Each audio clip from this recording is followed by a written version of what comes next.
Hey, it's Kent here from Apprentice Recruit, and if you're looking to put an apprentice on, or maybe you've already got an apprentice on, but you're not really too sure on how the pieces of the puzzle come together, then you need to watch this video.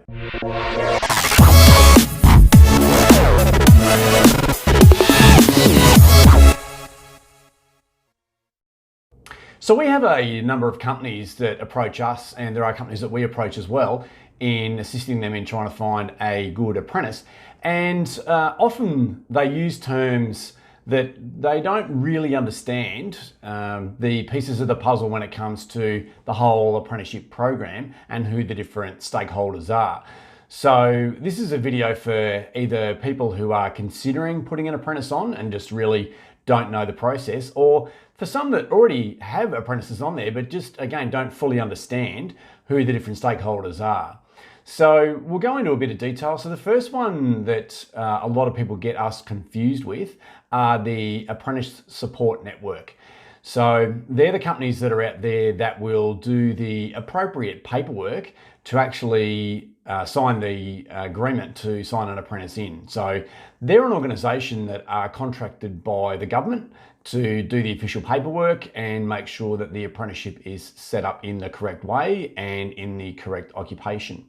So there's a number of those players around the country. Some of the bigger ones out there are companies like Busy at Work and MEGT and MRail, and there's a few other players as well. So as I say, they're the ones that are contracted by government to actually go through and complete the paperwork. So the other one that sometimes people also then get confused with the Apprentice Support Network are the Registered Training Organisations, or the RTOs. Now they're the ones that actually deliver the training. Now going back in the day, a number of years ago, there was essentially one, and that was TAFE. And they were the biggest provider and still are the biggest provider in training, but they were essentially your only option. Now, the state governments have contracted a number of other stakeholders to also be able to fulfill the same role. So there's a number of other players out there these days that can actually deliver the training outside of the TAFE system, and they do it in a variety of ways. So once you put an apprentice on and you get them signed by the Apprentice Support Network, you then need to get them signed into a training contract with an RTO, and they're the ones that will actually go through and they will deliver the training.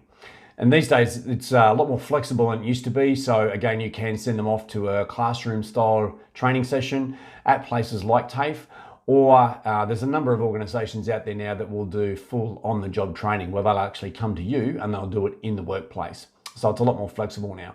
And places like TAFE will also do a bit of a blend of the two.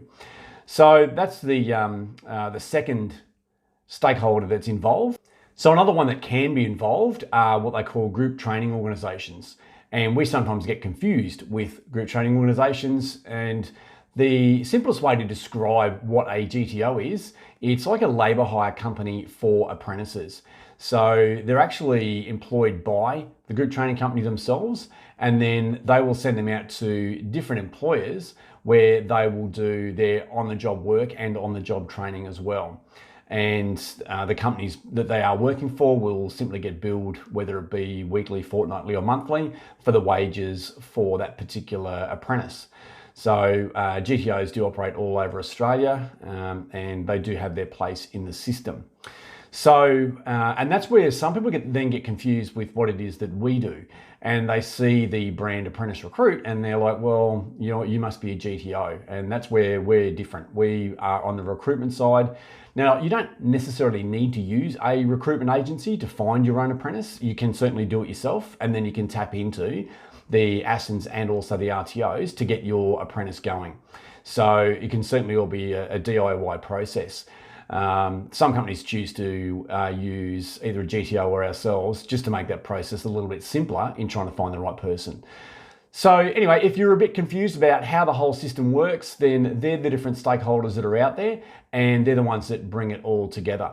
So I hope you got some value out of this video. Again, if you did, if you could please like, share and subscribe to our channels, and follow us on our online platforms on Facebook, Instagram and YouTube. And we'll bring another video again shortly. Kent once again from Apprentice Recruit. Thanks.